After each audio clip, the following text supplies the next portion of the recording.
As soon as it began to grow dark at the gates of Jerusalem before the Sabbath, I commanded that the doors should be shut, and gave orders that they should not be opened until after the Sabbath.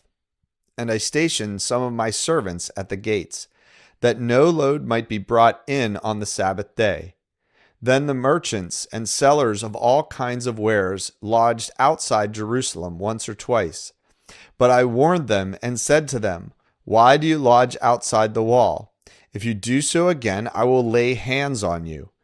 From that time on, they did not come on the Sabbath. Then I commanded the Levites that they should purify themselves and come and guard the gates, to keep the Sabbath day holy.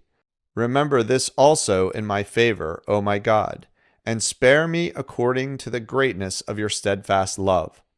In those days also I saw the Jews who had married women of Ashdod, Ammon, and Moab, and half of their children spoke the language of Ashdod, and they could not speak the language of Judah, but only the language of each people.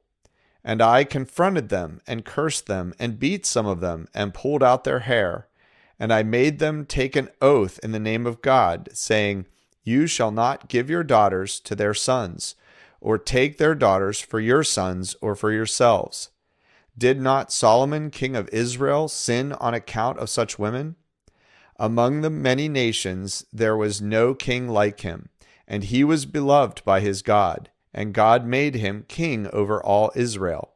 Nevertheless, foreign women made even him to sin. Shall we then listen to you and do all this great evil and act treacherously against our God by marrying foreign women?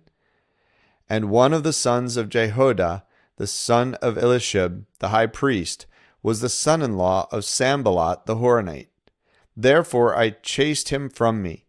Remember them, O my God, because they have desecrated the priesthood and the covenant of the priesthood and the Levites.